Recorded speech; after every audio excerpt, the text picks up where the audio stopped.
You may have heard of kennel cough, especially if you've adopted a shelter dog. Dr. Amy Guernsey with University Veterinary Care Center is here with us now. And how common is kennel cough? Pretty common.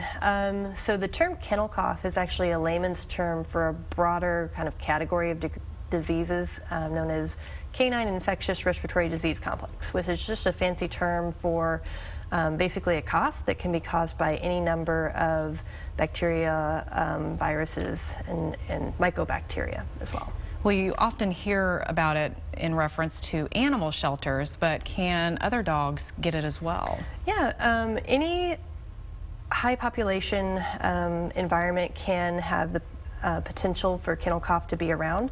So if your dog's ever visiting the bark park or a groomer or boarding anywhere, doggy daycare, that sort of thing, you'll want to make sure that they're vaccinated to protect them against kennel cough.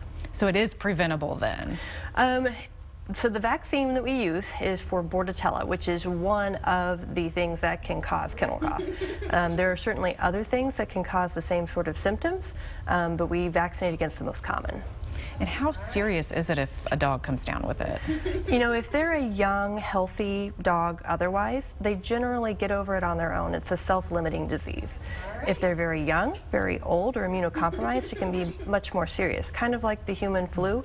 If you're young and healthy, you get over it, but if your great-grandma gets exposed, it can be dangerous.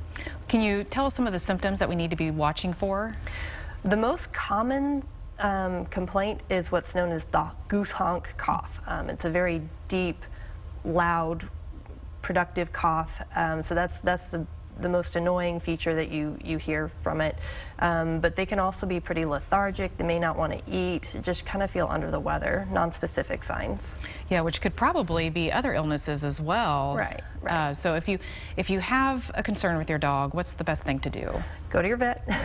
Have your vet listen to them. You know, depending on what your dog's overall picture is looking like, they may recommend chest x-rays, they may recommend just watching them and putting them on a cough suppressant, they may recommend doing a PCR test to figure out what the underlying cause of the cough is. It just kind of depends on what the specific symptoms are when they're presented to your vet. Okay, well, Dr. Guernsey, thank you for being here with us. We appreciate that and the information on kennel cough. And if you'd like more information about University Veterinary Care Center, just head over to universityvetcare.com.